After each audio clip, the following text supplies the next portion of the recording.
Hiya, my name's Charlie and welcome to my channel, and today I'm doing a Charlie chat. So it's long overdue. I don't know how this is going to go because obviously everything I'm going to talk about is kind of like what's been going on recently, and that's kind of like an emotional subject for me. It's been quite difficult.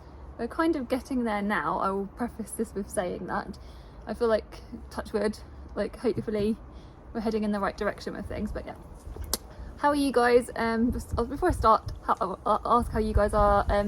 Let me know in the comments below what you've been up to. Let me know what you've been reading, all those sorts of things. Anyway, so right,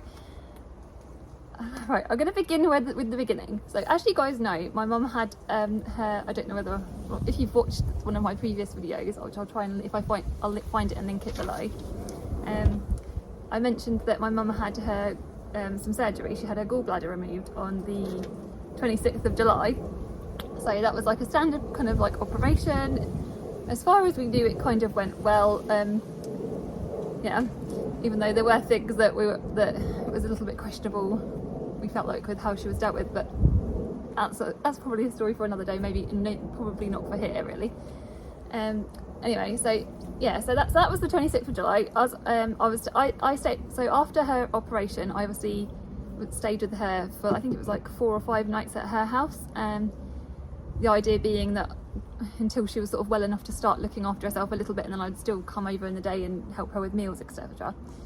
So it was the Tuesday night was the operation. The Sunday night I went home for the first night from that week, and then I basically started to see like that she wasn't like sort of getting it. Felt like she wasn't getting any better during that time. I don't know if you guys remember, but it was kind of like the heat wave was happening in the UK. So she was acting kind of sluggish. So I didn't know. I'd kind of put it down to kind of the heat, but then the Tuesday that week, so the following Tuesday after her week after operation, we called 111, ended up calling 111 because I noticed that she was being really sleepy and sort of like just wasn't being herself at all, and etc etc etc. But they seemed kind of happy with her. We even got a phone call from the doctors, 2 phone calls from the doctors that Tuesday night and then the Wednesday morning. They seemed like, even though I remember like saying like that she was kind of, she wasn't quite herself and that she wasn't quite with it, and kind of she wasn't quite as comprehensive as I would have liked. But then kind of like you question yourself, and I'm not a trained doctor, so obviously whatever. The plan was that I was going to go home for the night, and my little sister was going to have 2 nights. So if you can hear the cats talking. My little sister was going to have 2 nights to look after my mum and stay with her, sort of to give me a bit of a break, and also it's kind of nice for them to have some time together. So I went home that Wednesday night, I was really relaxed. I think I even put up an Instagram post being like, yeah, I'm home, etc. And then come the 9 o'clock that night, I got a phone call from my sister, and I just immediately thought it was because one of the cats had brought a naughty treat in. But it wasn't that. It's because my mum's basically, I don't want to be very, like, I know that I'm very aware that not all of you are probably quite sensitive to certain things, but basically her wound had become infected and had, I don't want to be graphic, so like I'll put my hand up, so if you, any of that's sensitive, you can kind of click off, and I won't be too, but I still won't try and be too graphic, but yeah, so sorry. But anyway, so she it started leaking purulent discharge, like a lot of purulent discharge was coming out, and it was really horrific. The smell was horrific, the colour was horrific. It was like a horror movie basically. I think that's probably, maybe that's what I should say actually. But anyway, so anyway, either which way, so we had my sister, before I come over, my little sister rung 111, and they advised us to get to A&E within the hour, so which I obviously did. We drove there as quickly as we could, and very quickly we were, luckily they were so amazing down at our local hospital, and she was seen very, very quickly, and she had a CT scan within a few hours, and was then put on the ward, and then the following day they did surgery to drain the wound, and obviously and she got put on IV antibiotics. And she ended up staying in hospital for 6 nights. It was really, really horrific. So due to different circumstances, I was like going up and back and forth to the hospital myself for those 6 days, and my family was super understanding, so I'm very, very lucky. My husband and my kids are amazing. And it was just a nightmare. And then so obviously after the 6 days she got discharged, and she's come home, and she's since had then be put back on antibiotics, and I've obviously had to stay with her for another week, etc. It's been just unrelenting in everything that's been going on. It's fine, we're getting there. I'm back at home now, and she's starting to be able to sort of like manage a bit more independently, but obviously I am still coming back and forth here to help her with meals, etc. But we're getting there. So but obviously as a result, in terms of my reading, it took like, obviously that wasn't the important thing, but that sort of took a nosedive.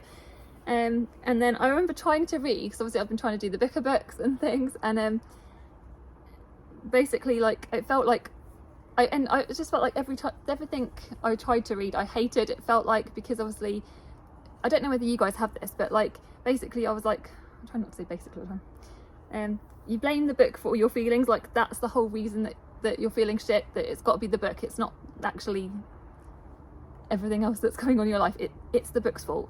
So that's why I just feel like every single book I read or tried to read, I just felt like obviously it was the book's fault. Obviously it wasn't, but anyway. And I kind of feel like, because literally come this point in the month, I think what's the day, like the 19th or something we're on, I don't know what day. Yeah, we're the 19th currently, and I've literally only just finished 2 books, and that was literally it was the day before I think I put a tweet out like a day or 2 ago, I think it was 2 days ago, when I hadn't read I hadn't finished a single book, and I just kind of felt like as a reader who isn't reading, you kind of feel a bit broken. And I just remember just feeling like it just made me feel really low, because I'm feeling low anyway, and obviously because you kind of feel a bit sorry for yourself, etc. There's no reason to feel like that, well there is, but anyway. And one of my lovely bookish friends messaged me, and they were just like really sweet, and basically just said to me that well obviously and reassured me and said to me that obviously there are more important things that require my energy and my focus, and it's okay that I'm not reading. I know that I knew this, but sometimes you just need someone to just tell you that. So that sort of made me feel a little bit better, and I kind of chilled about it. And actually once I did that, then I was actually able to focus, relax, and then the following day, that's when I was able to read again, ironically. It's almost like you need that permission to sort of take that like pressure cap off yourself. Anyway, so that was that. Anyway, like I said, things are hopefully looking onwards and upwards. It's still, my mum's still got a long way to go with her wound care. It's probably looking like we'll be doing daily dressings changes for at least for the foreseeable. Hopefully it will reduce down to every other day soon, but we're getting there. Right, I'm going to try and think of some happy things. So some of my happy things, like when we were in and out of hospital, was and obviously I was at home, and when I was at home and was staying here, and I was doing my Wordle, which I know probably all of you are probably done with Wordle. You're probably like, yeah, that was so like 2020 or whatever. But it was one of my daily routines that sort of kept me going. And when I was staying here especially, I would wake up in the morning and do my Wordle and FaceTime my husband, and we'd do that together sort of thing, and we'd sort of like be chatting away whilst we're doing it. We weren't spoiling it for each other, but yeah, so that was like a happy thing. And then and also because like in my family we have this thing where I keep saying also in my family with the Wordle is like a big thing for us, and that whoever like gets the Wordle in the least amount of tries, they get the smug goat. And it's like a little, like, I don't know if you've seen the smug goat meme, but I don't know, I'll maybe put it on screen, or put a picture of the smug goat. Basically it's kind of like our, like, it's kind of like getting a trophy. The smug goat is the equivalent of getting like a trophy. So whoever gets the smug goat is basically like the winner for the day, and you kind of get bragging rights. And if 2 or more of us tie for the smug goat, I put our names into like a random name generator, and then we find out the winner of the smug goat from that. So it's just a bit of silliness, but sometimes you need a bit of silliness. So that's that. Right, some of the I haven't been able to really focus very much on actual real life things, like I said, so that's why I couldn't focus on reading. I haven't really been able to watch movies. Although my friend Charles Heathcote, always talk about Charlie, I'm so sorry. He found out that I hadn't watched Mean Girls the other day, so he was like appalled and disgusted with me, obviously in the way that your friends do,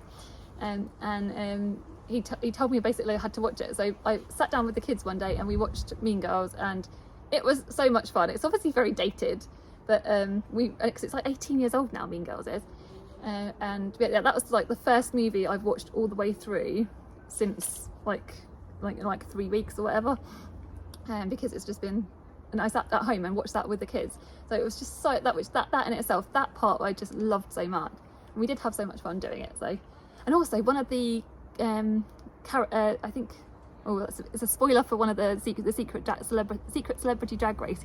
One of the people in Mean Girls is rumoured to be a queen from the secret celebrity drag race. If you know, you know. So yeah. So that was quite fun, and I watched out, and Oscar told me which character it was, therefore, and then also which queen it was, which was quite fun. Speaking of Oscar, anyway, so Oscar found out that I was subscribed to one of the people I'm subscribed to on BookTube, which is the lovely, gorgeous Say Kevi. Kevi is just like the best. Like, anyway, so Oscar found out I was subscribed to Kevi, which they must have like looked at what subscription who I'm subscribed to, and they just thought it was the coolest thing that I like have talks. I've got the cat getting me. Basically I got cool parents points for talking to Kevi, and they just, because they love Kevi, they saw Kevi on, I think it's Camp Wanakiki, which I haven't actually watched it, so sorry Kevi, I haven't watched it, but I think that's like obviously a drag thing, a YouTube drag thing I think, and which sounds very cool. I'll probably have to go back, and Oscar will probably want me to go watch this, but yeah, they saw that and they just basically they thought it was really cool that they think Kevi's cool, and they think I was cool that I had managed to messaging with her. So extra bonus love to Kevi, because Kevi is just so gorgeous and we love Kevi. So that was a happy thing yesterday, and my kids have been through so much with me not being at home for the last 3 weeks barely. So yeah, I think I appreciated it, and Kevi sent a little message to Oscar, so which just made their day. So yeah. Alright, so that was that. I'll put the links to Kevi's channel in the description below, in case you're not subscribed. I'm sure you all are subscribed, because Kevi is amazing. And I'm currently reading, I was hoping to start currently reading. I started like the first couple of pages of this, Oh William by Elizabeth Strout. This is the one that's it's like a little bit shorter. I've just finished reading My Name is Lucy Barton. That was the second book I'd finished this month. And which is it's only like a 4-hour audiobook, so I managed to like get that in quite quickly. My leg is literally being attacked by the cat. Sorry. Anyway, so this is only like 200 pages, so I figured this would be quite a quick read. It's quite light-hearted, so I'm excited to sort of get into that, if I can. But if I can't, it's fine. Like I said, yes, hello, I know. Yeah, so that's pretty much it. I need to pick an audiobook, so if any of you guys have got any good audiobook recommendations, I would appreciate that. Can you say that in the comments below? Oh, another one of my happy things, the other day when I don't know whether you guys would have seen it, I filmed some videos with Charlie. Literally, what day are we today? We're Friday, and on Tuesday this week, as a treat to myself, it was one of my treats, I'm here at Mum's, but I went upstairs and I was filming some videos with Charlie, which that was like the first day I felt like properly like myself. So I highly recommend, if you want to go see us talk about the Book of Books, I'll link Charlie's on Charlie's channel in the description, like I said, and you can go watch that, because we just had a blast and we were kind of a bit like salty about some of them, and Charlie was just classic Charlie, being hilarious as always. So yeah, I just had the best like morning, like couple of hours like talking to them. So yeah, you can go check that one out as well in the description. I think those are the things I wanted to talk about with you guys.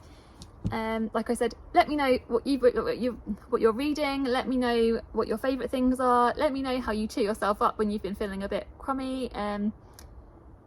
What do you do when you haven't been reading? How do you get out of a reading slump? I don't think it's a reading slump I've been in. I think it's just, like I said, it's the stress. So, but hopefully, like I said, we're turning a corner with that. Yeah, sending you guys lots of love. I hope that you guys are well, and yeah, check in with you soon. Bye bye.